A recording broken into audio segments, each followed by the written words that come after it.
السلام علیکم اسٹوڈینٹ. آج کا جو ہمارا ٹاپک ہے وہ ہے تعلیم نسواں. میں تعلیم نسواں کے حوالے سے چند نکات آپ سے ڈسکس کروں گی اور اس سے متعلقہ حوالہ جات بھی ڈسکس کروں گی. تعلیم نسواں. اللہ تعالیٰ نے پہلے حضرت آدم علیہ السلام کو پیدا کیا اور پھر اس کی پسلی سے حضرت اماں حوا کو پیدا فرمایا. گویا یہ کائنات عورت کے وجود کے بغیر بالکل ادھوری اور نامکمل ہے. اللہ تعالیٰ نے اس کائنات میں مرد اور عورت کو اعلیٰ مقام اور مرتبہ دیا، مگر اسلام سے پہلے عورت کی کوئی عزت نہ تھی. عورت کو حقارت اور نفرت کی نگاہ سے دیکھا جاتا تھا. اس مخلوق کے ساتھ ناروا سلوک کیا جاتا اور انہیں اس کے حقوق سے محروم رکھا جاتا. بیٹی کی پیدائش پر اس کے تقدس کو پامال کیا جاتا. جب نبی کریم صلی اللہ علیہ وسلم دنیا میں تشریف لائے تو انہوں نے عورت کو ایک اعلیٰ مقام اور مرتبے کے ساتھ ساتھ ان کو وراثت میں حصہ دار بھی ٹھہرا دیا. تعلیم نسواں کا معنی اور مفہوم.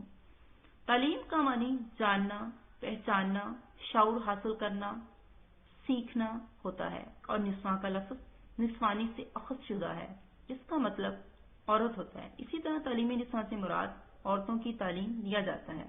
جہاں مرد کی تعلیم کو ضروری قرار دیا جاتا ہے وہاں عورت کی تعلیم کو بھی لازم قرار دیا گیا ہے. قرآن کی روشنی میں تعلیم نسواں. تعلیم انسان کی بنیادی روحانی ضرورت ہے. اس کی اہمیت کا اندازہ اس بات سے بخوبی لگایا جا سکتا ہے کہ اللہ تعالیٰ کی ذات نے حضرت جبرائیل علیہ السلام کے ذریعے حضرت محمد صلی اللہ علیہ وسلم تک جو پہلا پیغام پہنچایا وہ علم کے حوالے سے ہی تھا. اللہ تعالیٰ نے فرمایا، پڑھ اپنے پروردگار کے نام سے جس نے تجھے جمے ہوئے خون کے لوتھڑے سے پیدا کیا. تیرا رب بڑا کریم ہے جس نے تجھے قلم کے ذریعے علم دیا. یہ دیکھیے حدیث کی روشنی میں اگلا جو ٹاپک حدیث کی روشنی میں،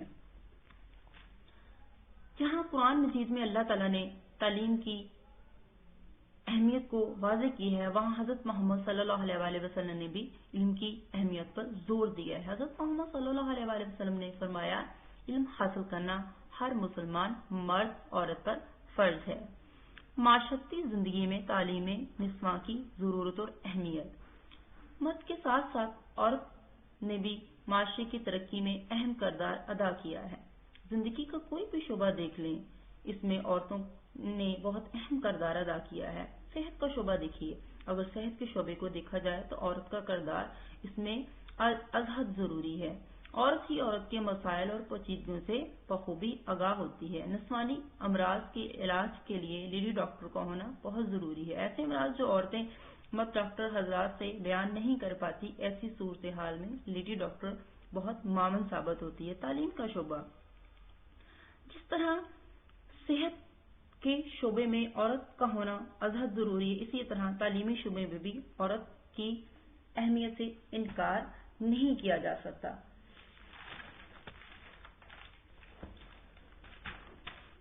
اسی طرح ہمارا معاشرہ ایک اسلامی معاشرہ ہے جہاں خواتین کو بے جا آزادی اور غیر محرم سے تعلیم حاصل کرنے کی اجازت نہیں ہے. جب ہمارے معاشرے کی خواتین پڑھی لکھی اور باشعور ہوں گی تو دوسری خواتین کو بھی علم کے سمندر سے روشناس کروائیں گی. اس کے ساتھ ساتھ انتظامی شعبوں میں بھی عورت کا کردار بہت اہمیت کا حامل ہے جس کو ایک پڑھی لکھی عورت ہی بہتر طریقے سے سر انجام دے سکے گی. عائلی زندگی میں تعلیم نسواں کا کردار. عائلی سے مراد گھریلو زندگی مراد لیا جاتا ہے. جب ایک عورت تعلیم یافتہ اور باشعور ہوگی تو وہ گھریلو امور کو بھی بہتر طریقے سے چلا سکے گی. ایک پڑھی لکھی خاتون اپنے گھر اور خاوند کے مزاج کو سمجھتے ہوئے ہر ایک کو اپنی اپنی جگہ پر خوش و خرم رکھے گی، جبکہ اس کے برعکس دیکھیے ایک جاہل خاتون گھر کا سکون برباد کر دے گی. وہ اپنی ناسمجھی اور اپنی بیوقوفی کی وجہ سے گھریلو ذمہ داریوں کو ادا کرنے سے قاصر رہے گی، جس کی بنا پر گھر تباہی کے دہانے پر پہنچ جائے گا. تعلیم یافتہ عورت گھر کے ناسازگار حالات میں بھی خاوند کا ہاتھ بٹا سکتی ہے. کسی مفکر نے خوب کہا ہے کہ مرد کی تعلیم ایک فرد کی تعلیم ہوتی ہے اور عورت کی تعلیم ایک خاندان کی تعلیم ہے.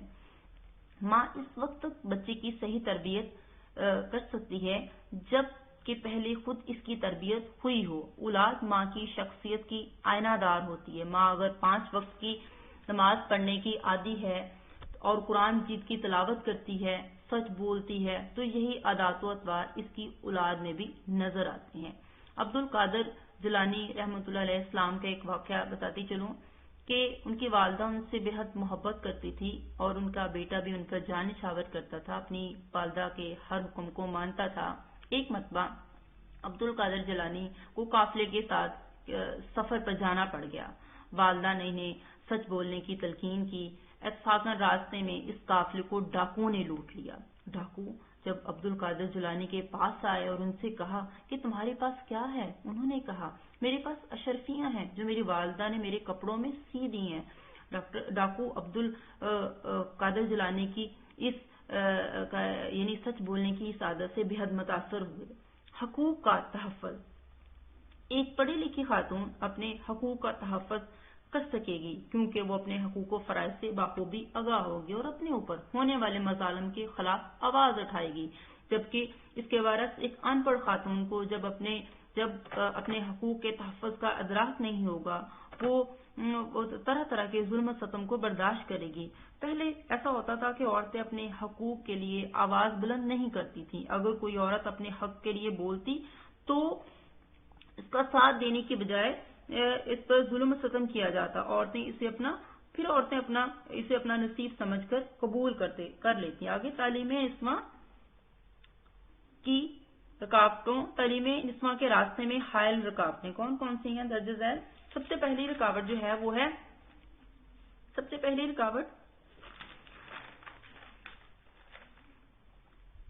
قدامت پسندی۔ ہمارے معاشرے کا ایک طبقہ قدامت پسند ہے جو پرانی روایات پر نہ صرف خود چلتا ہے بلکہ اپنی نسل کو بھی گھسی پٹی روایات پر عمل کرنے پر مجبور کرتا ہے۔ اس طبقے کے حامل افراد اپنی بہن بیٹی کو ناخواندہ رکھتے ہیں۔ اسی طرح دوسرا دیکھیے وسائل کی کمی۔ تعلیم نسواں کے راستے میں حائل رکاوٹوں میں ایک بڑی رکاوٹ وسائل کی کمی ہے۔ لوگ روزمرہ کی ضروریات زندگی کی اشیاء بڑی مشکل سے خریدتے ہیں، تو ایسے حالات میں لڑکیوں کی تعلیم پر والدین پیسے کہاں سے خرچ کریں؟ ٹرانسپورٹ کا مسئلہ۔ تعلیم نسواں کے فروغ میں ایک بڑی رکاوٹ ٹرانسپورٹ کا مسئلہ ہے۔ لڑکیاں جب حصول علم کے لیے گھر سے نکلتی ہیں تو ان کے اسکول کالج آنے جانے کے لیے ٹرانسپورٹ کی بھی ضرورت ہوتی ہے۔ لڑکے بس یا موٹر سائیکل پر آسانی سے اکیلے اسکول کالج آ جا سکتے ہیں، جبکہ لڑکیوں کے لیے یہاں پر بھی خصوصی انتظام کرنے کی اشد ضرورت پڑتی ہے۔ بہت سے والدین اس مسئلے کی وجہ سے اپنی بیٹیوں کو اعلیٰ تعلیم حاصل کرنے سے روک دیتے ہیں۔ تجاویز یعنی تعلیمی نسواں کے فروغ کے لیے کون کون سی تجاویز کرنی چاہیے؟ تعلیمی نسواں کو یقینی بنانے اور اس کے فروغ دینے کے لیے چند ایک تجاویز پیش خدمت ہے جن پر عمل کر کے ہم تعلیمی نسواں کو فروغ دے سکتے ہیں۔ تعلیمی نسواں کی ضرورت و اہمیت کے حوالے سے والدین کو شعور اور آگاہی فراہم کی جائے تاکہ وہ اپنی بیٹیوں کی تعلیم کے راستے میں رکاوٹ نہ بنے بلکہ ان کے لیے معاون ثابت ہوں۔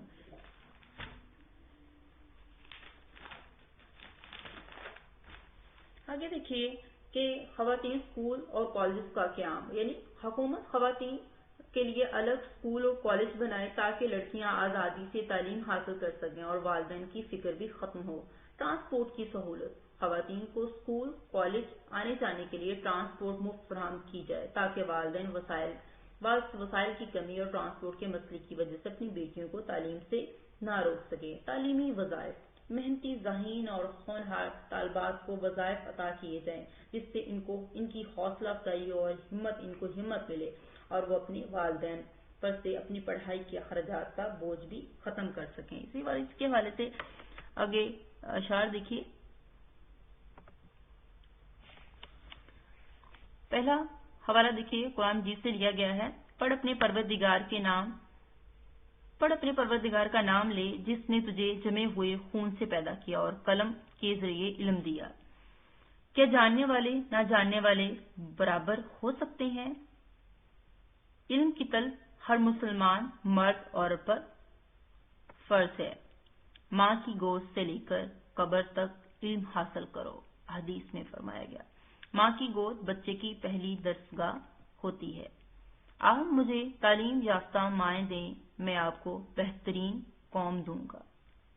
ہر کامیاب مرد کی کامیابی کے پیچھے اکثر دانا عورت کا ہاتھ ہوتا ہے. فلاسفر نے کہا علم ایک لازوال دولت ہے. علم ایک بے مثال طاقت ہے.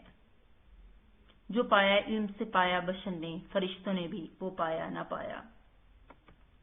عورت کبھی ہوا، کبھی مریم، کبھی زہرا. عورت نے ہر دور میں قوموں کو سنوارا. یہی مائیں ہیں جن کی گود میں اسلام پلتا ہے. اسی غیرت سے انسان نور کے سانچے میں ڈلتا ہے. لڑکیاں پڑھ رہی ہیں انگریزی، ڈھونڈ لی قوم نے فلاح کی راہ. بیٹی کے لیے زیور تعلیم سے بڑھ کر تحفہ کسی بابل کا کوئی اور نہیں. اگر وزن انسان میں عورت نہ ہوتی، خیالوں کی رنگی جنت نہ ہوتی. مکالمات افلاطون نہ لکھ سکی، لیکن اس کے شعلے سے پھوٹا شر افلاطون. یہ فیضان نظر تھا کہ مکتب کی کرامت سکھائے کس نے اسماعیل کو آداب فرزندی. یہ بیٹا اس کے حوالہ جات ہیں. آپ اس سوال میں یہ تمام حوالہ جات ایڈ کر کے اس کو مزید بہتر بنا سکتے ہیں.